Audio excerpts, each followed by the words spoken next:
नमस्कार दोस्तों, स्वागत है आपका आज के मुख्य समाचार में, जिसमें सबसे पहली और बड़ी खबर में आपको बताएंगे कि नहीं सुधर रहा है चीन। 1 साल बाद एलएसी पर फिर बिगड़ सकते हैं हालात, सैन्य शक्ति बढ़ा रहा है चीन। दूसरी बड़ी खबर में जिक्र होगा कि जम्मू कश्मीर में 7 मई तक 5000 सीएपीएफ के जवानों की होगी तैनाती, गृह मंत्रालय ने दिया ये बड़ा आदेश। और तीसरी बड़ी खबर में आपको बताएंगे कि ममता बनर्जी के शपथ के बीच गवर्नर जगदीप धनखड़ ने दी राष्ट्रपति शासन की चेतावनी। दोस्तों, हर एक खबर की गहराई में आपको ले जाएंगे, लेकिन उससे पहले अगर आपको भी देश की सेना और पीएम मोदी पर पूरा भरोसा है तो आप अभी इस वीडियो को लाइक कीजिए और इस लाल बटन को दबा के चैनल को फ्री में सब्सक्राइब करके घंटी बजाकर कमेंट पे लिखिए जय हिंद। दोस्तों, रुक करते हैं तमाम बड़ी खबरों की तरफ। 1 साल बाद एलएसी पर फिर बिगड़ सकते हैं हालात, सैन्य शक्ति बढ़ा रहा है चीन। जी हां दोस्तों, पूर्वी लद्दाख में भारतीय और चीनी सेना के बीच हुई झड़प को 1 साल बीत चुका है। डिसएंगेजमेंट और सैन्य सहमति की खबरों के बीच वास्तविक नियंत्रण रेखा पर हालात ठीक नहीं है। रिपोर्टर्स में दावा किया जा रहा है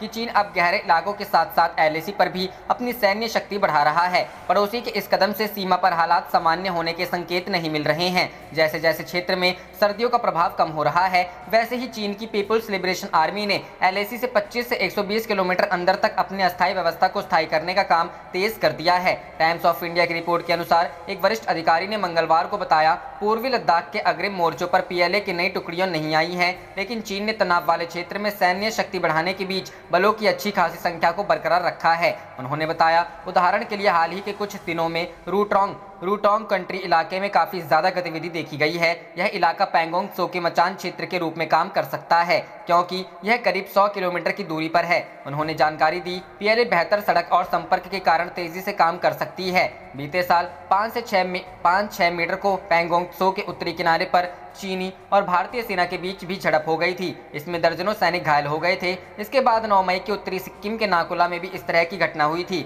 उस दौरान चीन ने अचानक क्षेत्र में अपने बलों की संख्या बढ़ा ली थी। इसके बाद भारत ने भी प्रतिक्रिया देते हुए 3 अतिरिक्त डिवीजन को तैनात कर दिया था। हर डिवीजन में 10,000 से लेकर 12,000 तक सैनिक मौजूद थे।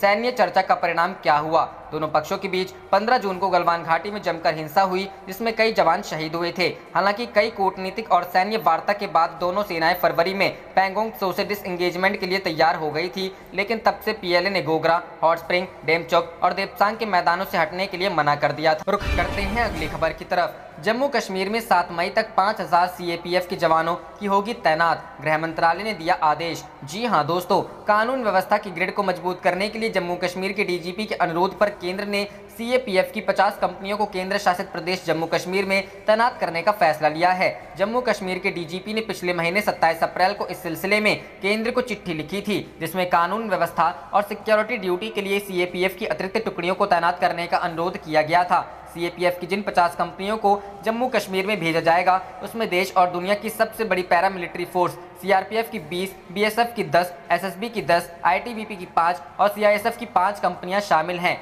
Union territory of Jammu Kashmir में 7 मई तक इसकी तैनाती हो जाएगी। 28 अप्रैल के केंद्रीय गृह मंत्रालय के आदेश में लिखा हुआ है कि union territory of Jammu Kashmir के प्रशासन से अनुरोध है कि वो तैनाती के लिए अलग अलग सीएपीएफ से बात करके विस्तृत डिप्लॉयमेंट प्लान तैयार करे। सीएपीएफ कंपनियों की तैनाती कर कोरोना वायरस के चीन को तोड़ने के लिए तय की गई क्वारंटीन की मियाद को पूरी करने के बाद ही की जा सकेगी। कोविड-19 के हालात को देखते हुए केंद्रीय गृह मंत्रालय ने सरकारी गाइडलाइंस के मुताबिक जम्मू कश्मीर प्रशासन को सीएपीएफ की डिप्लॉयमेंट के लिए जरूरी ट्रांसपोर्टेशन, लॉजिस्टिक्स, एकोमोडेशन और दूसरी व्यवस्था करने को कहा है। फिलहाल कानून व्यवस्था और सिक्योरिटी ड्यूटी के लिए सीआरपीएफ की 60 बटालियन और दूसरी फोर्सेस की 10 battalion union territory of Jammu Kashmir में ग्राउंड पर तैनात है। अतिरिक्त सीएपीएफ की जो कंपनियां जम्मू कश्मीर में भेजी जा रही हैं, उनका इस्तेमाल अमरनाथ यात्रा की सुरक्षा के लिए भी किया जा सकता है। रुख करते हैं अगली खबर की तरफ। ममता की शपथ के बीच गवर्नर जगदीप धनखड़ ने दी राष्ट्रपति शासन की चेतावनी। जी हां दोस्तों, टीएमसी की मुखिया ममता बनर्जी तीसरी बार पश्चिम बंगाल की मुख्यमंत्री बन गई हैं।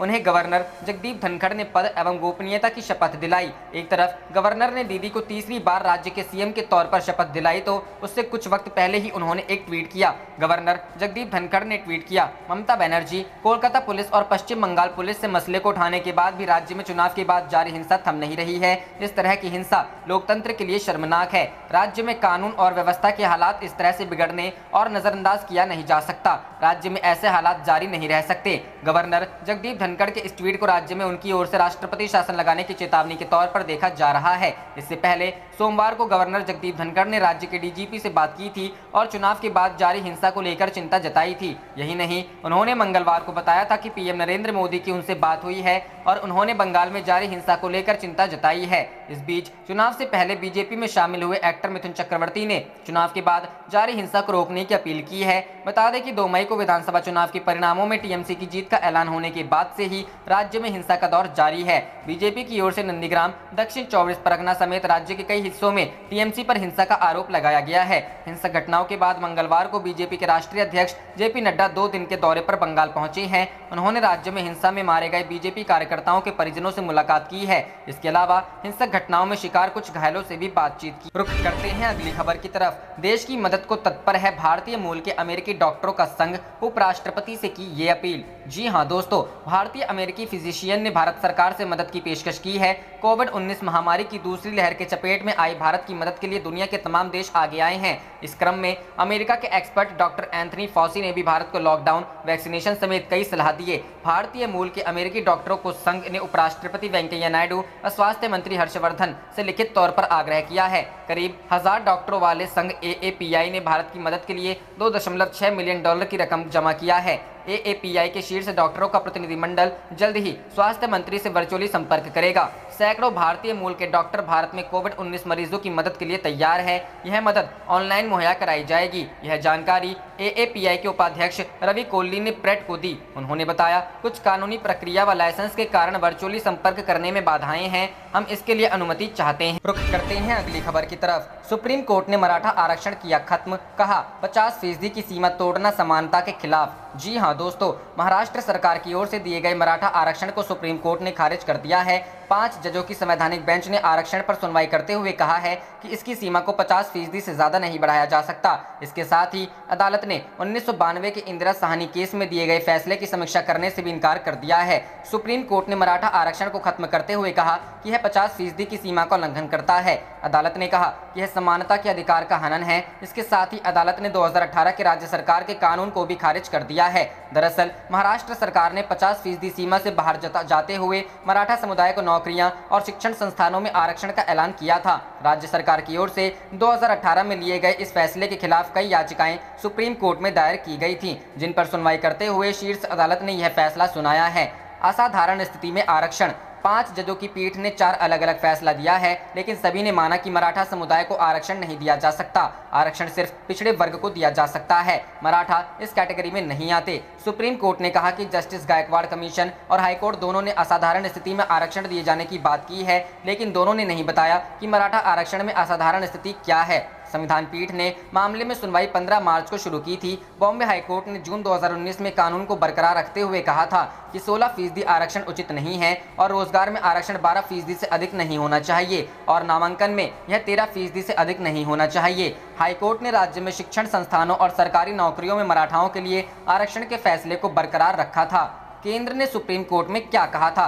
केंद्र ने सुप्रीम कोर्ट से कहा था कि महाराष्ट्र के पास मराठाओं को आरक्षण देने की विधायी क्षमता है और इसका निर्णय संवैधानिक है, क्योंकि 102वां संशोधन किसी राज्य को सामाजिक और शैक्षिक रूप से पिछड़े वर्गों की सूची घोषित करने की शक्ति से वंचित नहीं करता। वर्ष 2018 में लाए गए 102वें संविधान संशोधन कानून में अनुच्छेद 338B, जो राष्ट्रीय पिछड़ा वर्ग आयोग के ढांचे, दायित्वों और शक्तियों से संबंधित है, तथा अनुच्छेद 342A, जो किसी खास जाति को सामाजिक और शैक्षिक रूप से पिछड़ा घोषित करने की राष्ट्रपति की शक्ति और सूची में बदलाव की संसद की शक्ति से संबंधित है, लाए गए थे। करते हैं अगली खबर की तरफ। नहीं बाज आ रहा चीन, LAC के पास एक बार फिर जुट गया अपनी सैन्य ताकत बढ़ाने में। जी हां दोस्तों, पूर्वी लद्दाख में पेंगोंग झील के पास एक बार फिर चीन अपनी सैन्य ताकत बढ़ाने में जुट गया है। 1 साल पहले जहां चीनी और भारतीय सैनिकों के बीच झड़प हुई थी, वहां चीन दोबारा से सैन्य शक्ति बढ़ाने में जुट गया है। चीनी सैनिकों की LAC के इलाकों में गश्त बढ़ गई है। सर्दी का मौसम बीत जाने के बाद पीपुल्स लिबरेशन आर्मी PLA पिछले साल अस्थायी हेलीपैड, मिसाइल पोजीशन और दूसरी चीजें जो निचले इलाकों में थी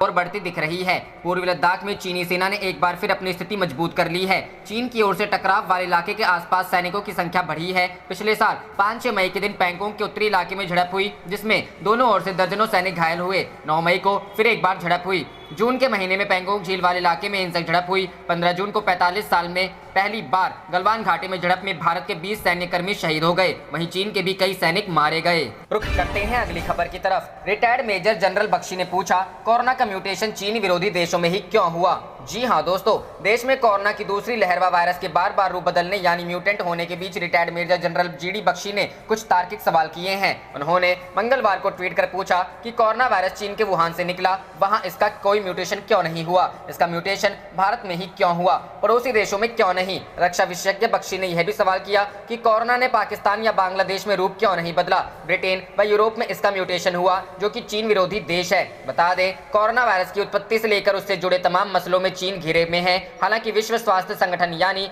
WHO समेत किसी संस्था ने उसे सीधे तौर पर जिम्मेदार नहीं ठहराया है। रुख करते हैं अगली खबर की तरफ। कोरोना, भारत में भयावह होते कोरोना संकट के बीच आई अच्छी खबर। जी हां दोस्तों, भारत में कोरोना वायरस की तबाही के बीच कोवैक्सीन के शानदार आंकड़े किसी राहत से कम नहीं हैं। एक नई स्टडी के मुताबिक भारत बायोटेक द्वारा डेवलप कोवैक्सीन का SARS-CoV-2 के ब्राजीलियन वेरिएंट B.1.128.2 पर अच्छा रिजल्ट देखने को मिला है। ये study Indian council of medical research ने नेशनल इंस्टीट्यूट ऑफ वायरोलॉजी के साथ मिलकर की है। इसकी जानकारी बायोफार्मा कंपनी ऑक्यूजन ने अपने ट्विटर हैंडल पर दी है। बता दें कि ब्राजीलियन वेरिएंट में E484K म्यूटेशन शामिल होता है, जो अमेरिका के न्यूयॉर्क शहर में पाया गया था। भारत में कोरोना की दूसरी खतरनाक लहर के लिए इस वेरिएंट को भी जिम्मेदार माना जा रहा है। अपनी पिछली स्टडी में ICMR ने दावा किया था कि कोवैक्सीन कोरोना के UK वेरिएंट B.1.1.7 और भारत में पाए गए डबल म्यूटेंट वेरिएंट B.1.617 को बेअसर करने में भी कारगर है। इन दोनों स्टडीज के आधार पर ऐसा कहा जा रहा है कि कोवैक्सीन कोरोना वायरस के अलग अलग तरह के वेरिएंट का मजबूती के साथ मुकाबला कर सकती है। Vaccine scientific advisory board of ऑक्यूजन के चेयरपर्सन डॉक्टर सतीश चंद्रन ने सोमवार को कहा, हम इस स्टडीज के रिजल्ट देखकर काफी खुश हैं। कोवैक्सीन वायरस के अलग अलग वेरिएंट्स को बेअसर करने में कारगर हो सकती है। हमें विश्वास है कि ये वैक्सीन म्यूटेंट वायरस के बच निकलने की संभावना को खत्म कर सकती है। ऑक्यूजन अमेरिका की एक बायोफार्मास्यूटिकल कंपनी है जो US मार्केट के लिए कोवैक्सीन डेवलप कर रही है। कंपनी के को-फाउंडर डॉक्टर शंकर मुसुनुरी ने बताया कि कोवैक्सीन ने आज तक हुई सभी स्टडीज में मजबूत परिणाम दिए हैं। हमें विश्वास है कि ये वैक्सीन महामारी से जंग में एक बेहतर हथियार साबित होगी। उन्होंने बताया कि ऑक्यूजन की टीम ने इसकी एक drug master file food and drug administration USA को सौंपी है। फिलहाल इसके इमरजेंसी यूज के आवेदन पर काम किया जा रहा है। हाल ही में वैक्सीन के तीसरे चरण के ट्रायल का दूसरे अंतिम परिणाम साझा किया गया था। इसमें वैक्सीन का ओवरऑल एफिकेसी रेट 78% बताया गया था, जबकि गंभीर मामलों में एफिकेसी रेट 100% था। बता दें कि व्हाइट हाउस के मेडिकल एडवाइजर एंथोनी फाउची ने भी पिछले सप्ताह ही अपने एक प्रेस कॉन्फ्रेंस में कहा था कि कोवैक्सीन B.1.617 वेरिएंट यानी भारत के डबल म्यूटेंट वेरिएंट को बेअसर करने में कारगर है। बता दें कि कोवैक्सीन पर शुरुआत में काफी उंगलियां उठाई गई थी। प्रतिद्वंदी इस वैक्सीन के शॉट को पानी बता रहे थे। कैसे बनी है कोवैक्सीन? कोवैक्सीन को भारत बायोटेक ने Indian council of medical research और पुणे स्थित नेशनल इंस्टीट्यूट ऑफ वायरोलॉजी के साथ मिलकर डेवलप किया है। कोवैक्सीन एक इनएक्टिवेटेड वैक्सीन है जो बीमारी पैदा करने वाले वायरस को निष्क्रिय करके बनाई गई है। कोवैक्सीन रिएक्टोजेनिक साइड इफेक्ट के साथ आती है। इसमें इंजेक्शन साइट पर दर्द, बुखार, ठंड लगना, कंपकपी, चक्कर आना, मतली, सिर दर्द या पेट दर्द जैसे साधारण देखने को मिल सकते हैं, लेकिन अभी तक कोवैक्सीन का कोई गंभीर साइड इफेक्ट देखने को नहीं मिला है। कितने डोज लेने की जरूरत? कोरोना से बचाव के लिए कोवैक्सीन के कुछ सप्ताह के अंतराल में 2 डोज दिए जाते हैं। ये वैक्सीन हाथ की मांसपेशियों में इंजेक्ट की जाती है। एक्सपर्ट के मुताबिक कोवैक्सीन की दूसरी डोज की जरूरत 4 से 6 सप्ताह के बाद होती। रुख करते हैं अगली खबर की तरफ। पहले चीन को मुंहतोड़ जवाब देने में की मदद, अब सांसों के लिए संघर्ष करते भारत के लिए लाइफलाइन बने हैं C-17 विमान। जी हां दोस्तों, कोरोना संकट के बीच जब भारत सांसों के लिए संघर्ष कर रहा है, ऐसे में एक बार फिर से वही मालवाहक विमान लाइफलाइन बने हुए हैं जो चीन से तकरार के वक्त लद्दाख में भारतीय सेना के अहम हथियार बने थे। लद्दाख में चीन टकराव के वक्त सुर्खियां बटोरने वाले भारतीय वायुसेना के मालवाहक विमान C-17 ग्लोब मास्टर एक बार फिर से अपने प्रयासों के चलते चर्चा के केंद्र में है। विदेशों से ऑक्सीजन, दवाएं और कोरोना राहत सामग्रियों को लाने के लिए भारतीय वायुसेना के C-17 ग्लोब मास्टर थर्ड बेड़े ताबड़तोड़ मेहनत कर रहे हैं। फिलहाल C-17 के 8 भारी भरकम विमान नियमित रूप से अंतर्राष्ट्रीय और घरेलू स्थानों पर उड़ान भर रहे हैं, जिससे ऑक्सीजन की भयावह कमी को दूर करने में मदद मिल रही है। दरअसल भारतीय वायुसेना के परिवहन विमान C-17 ग्लोब मास्टर्स इन दिनों दुनिया भर से ऑक्सीजन टैंकरों को लाने और भारत के प्लांट्स में पहुंचाने में जुटे हैं। C-17 एकमात्र विमान है जिसका उपयोग वर्तमान में विदेशों से कंटेनरों को लाने और ले जाने के लिए किया जा रहा है। बता दें कि लद्दाख में जब चीन के साथ सीमा विवाद अपने चरम पर था, तब भी मालवाहक विमान C-17 ग्लोबमास्टर के जरिए सेना के लिए राशन और जरूरी सामान पहुंचाया गया था। इतना ही नहीं, सैन्य उपकरणों से लेकर सेना के जवानों को ट्रांसपोर्ट करने में भी इस विमान ने बड़ी भूमिका निभाई थी। एक अधिकारी की माने तो अब तक कोरोना से संबंधित कामों के लिए ही भारतीय वायुसेना द्वारा अमेरिका में बने C-17 विमान का इस्तेमाल किया जा रहा है। C-17 लगभग 77 टन का पेलोड ले जा सकता है। पिछले साल लद्दाख में संवेदनशील क्षेत्र में चीन के सैन्य निर्माण का मुकाबला करने के लिए सैनिकों, टैंकों और पैदल सेना के लड़ाकू वाहनों को स्थानांतरित करने के लिए इस बेड़े का बड़े पैमाने पर उपयोग किया गया था। एक अधिकारी ने कहा कि C-17 ने हमें चीनी एक्शन का मुंहतोड़ जवाब देने में मदद की थी और अब ये विमान कोरोना के खिलाफ भारत की लड़ाई में भारतीय वायुसेना के योगदान का प्रमुख चेहरा बन गए हैं। भारतीय वायुसेना के प्रवक्ता कमांडर आशीष मोगे ने कहा कि अब तक भारतीय वायुसेना ने सिंगापुर, दुबई, बैंकॉक, फ्रैंकफर्ट और यूनाइटेड किंगडम के 54 क्रायोजेनिक ऑक्सीजन कंटेनरों और 900 ऑक्सीजन सिलेंडरों को लाया है। आशीष मोगे, एक C-17 विमान ने मंगलवार को ब्रिज नॉर्टन से चेन्नई तक 37 टन के खाली ऑक्सीजन सिलेंडर को ट्रांसपोर्ट किया। बता दें कि कोरोना वायरस संकट के दौर में भारत में ऑक्सीजन और बेड को लेकर काफी हाहाकार मचा हुआ। रुख करते हैं अगली खबर की तरफ। वेदर अलर्ट, दिल्ली, यूपी से लेकर बिहार तक आज मूसलाधार बारिश के साथ चलेगी आंधी, IMD का अलर्ट। जी हां दोस्तों, बिहार, झारखंड, उत्तर प्रदेश, दिल्ली और पश्चिम बंगाल तक में आज बारिश होने की संभावना है। मौसम विभाग की ओर से चेतावनी के मुताबिक इन राज्यों में मूसलाधार बारिश के साथ आंधी की भी संभावना है। मौसम विभाग ने दक्षिण भारत में भी बढ़ेगी प्री मानसून बारिश की संभावना भी जताई है। मौसम विभाग का अनुमान है कि राजधानी दिल्ली में बुधवार को 30 से 40 किलोमीटर प्रति घंटे की रफ्तार से हवाएं चल सकती है, जबकि रात के समय गरज चमक भी देखने को मिल सकती है।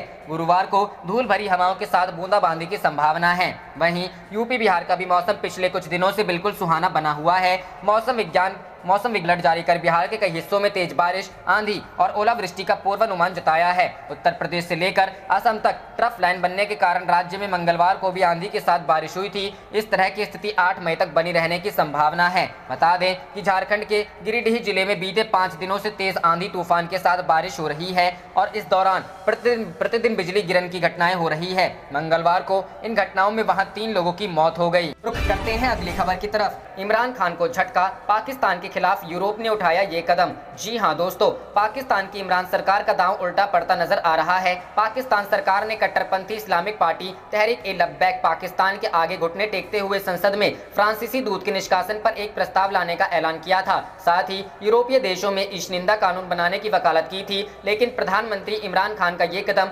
पाकिस्तान के लिए उल्टा साबित होता हुआ दिख रहा है। असल में यूरोपीय संसद ने इस हफ्ते एक प्रस्ताव स्वीकार किया है, जिसमें पाकिस्तान के साथ व्यापारिक रिश्तों की समीक्षा करने और पाकिस्तान का सामान्य वरीयता वाला दर्जा खत्म करने की मांग की गई है। पाकिस्तान के पीएम इमरान खान ने मुस्लिम देशों से ईशनिंदा के मामलों को पश्चिमी देशों के सामने उठाने की बात कही थी। उन्होंने यूरोपीय देशों में ईशनिंदा कानून बनाने की मांग की थी, लेकिन अभी यूरोपीय संसद में ही ईशनिंदा कानून को लेकर पाकिस्तान के खिलाफ प्रस्ताव स्वीकार किया गया है।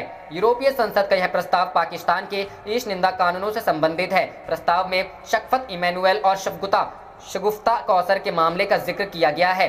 पाकिस्तान के इस क्रिश्चियन दंपत्ति को 2014 में पाकिस्तान की एक अदालत ने ईशनिंदा का दोषी ठहराया था और फांसी की सजा सुनाई थी। इस दंपत्ति को जुलाई 2013 में गिरफ्तार किया था। पाकिस्तान सरकार ने इस ईसाई दंपत्ति शगुफ्ता कौसर और उनके पति शफ़क़त इमैनुअल को मुक्त करने की अपील की है। यूरोपीय संसद ने पाकिस्तानी अधिकारियों से देश के विवादास्पद ईशनिंदा कानूनों को निरस्त करने, कौसर और इमैनुअल को आवश्यक चिकित्सा सुविधा मुहैया कराने और तुरंत और बिना शर्त के उनकी मौत की सजा को खत्म करने का भी आग्रह किया है। यूरोपीय संसद ने 662/3 वोट के साथ स्वीकार कर लिया, जबकि 26 सांसदों ने वोटिंग में हिस्सा नहीं लिया। यूरोपीय आयोग और यूरोपियन एक्सटर्नल एक्शन सर्विस ने हालिया की घटनाओं को देखते हुए पाकिस्तान की वरीयता वाले दर्जे की तुरंत समीक्षा करने की मांग की है। पाकिस्तान के खिलाफ प्रस्ताव के सह लेखक और स्वीडन के यूरोपीय संसद के सदस्य चार्ली वीमर ने ट्वीट किया, क्या यूरोप को पाकिस्तान की भीड़ को ईसाइयों और उसके प्रधानमंत्री को होलोकॉस्ट से जोड़ने वाले न्याय का इनाम देना चाहिए? मेरा जवाब नहीं है। रुख करते हैं अगली खबर की तरफ। West Bengal news. पश्चिम बंगाल में हिंसा के बीच राष्ट्रपति शासन लगाने के लिए सुप्रीम कोर्ट से गुहार। जी हां दोस्तों, सुप्रीम कोर्ट में अर्जी दाखिल कर गुहार लगाई गई है कि वेस्ट बंगाल में कानून व्यवस्था ध्वस्त हो गई है, ऐसे में वहां पर राष्ट्रपति शासन लगाया जाए। दरअसल एक एनजीओ की ओर से गुहार लगाई गई है कि केंद्र को कहा जाए कि वो अनुच्छेद 356 का इस्तेमाल करे और प्रदेश में राष्ट्रपति शासन लगाया जाए। सुप्रीम कोर्ट में एनजीओ इंडिक कलेक्टिव ट्रस्ट की ओर से दाखिल अर्जी में कहा गया है कि चुनाव के बाद हुई काउंटिंग के बाद टीएमसी वर्करों ने बीजेपी मेंबरों के साथ बड़े पैमाने पर हिंसा की है। राज्य में संवैधानिक तंत्र खत्म हो चुका है। अर्जी में कहा गया है कि सुप्रीम कोर्ट के रिटायर्ड जस्टिस की अगुवाई में SIT का गठन किया जाए जो इस बात की छानबीन करे कि इन हिंसा के पीछे पॉलिटिकल लोगों का हाथ है या नहीं। याचिका में राज्य में CRPF तैनात करने की भी गुहार लगाई गई है। इससे पहले दिन में वरिष्ठ अधिवक्ता और बीजेपी के राष्ट्रीय प्रवक्ता गौरव भाटिया ने भी सुप्रीम कोर्ट में एक अर्जी दायर की थी। इस चुनाव प्रक्रिया के दौरान और उसके बाद राज्य में हिंसक घटनाओं की CBI जांच का अनुरोध किया गया है। ममता बनर्जी के नेतृत्व वाली तृणमूल कांग्रेस पार्टी इसने पश्चिम बंगाल की सत्ता में वापसी की है। यह नई याचिका पश्चिम बंगाल में विधानसभा चुनाव के बाद राज्य में व्यापक हिंसा और कानून व्यवस्था को बाधित करने के मद्देनजर तमिलनाडु के इंडिक कलेक्टिव ट्रस्ट ने वकील सुविदत्त MS के माध्यम से दायर की है। बंगाल में हिंसा के बीच कोलकाता पहुंचे JP नड्डा बोले, हम हर BJP वर्कर के साथ। इस बीच पुलिस ने कहा कि चुनाव बाद राज्य के अलग अलग हिस्सों में हुई हिंसा में कम से कम 6 लोग मारे गए। पुलिस के अनुसार इनमें से एक व्यक्ति कोलकाता में मारा गया। बीजेपी ने आरोप लगाया कि TMC समर्थित गुंडों ने उसके कई कार्यकर्ताओं की हत्या कर दी है, उसकी महिला सदस्यों पर हमला किया है, घरों में तोड़फोड़ की है, पार्टी सदस्यों की दुकानें लूटी है और पार्टी कार्यालयों में तोड़फोड़ की है। TMC ने इन आरोपों से इनकार किया है। आप देख रहे थे आपका अपना चैनल जय हिंद जय भारत।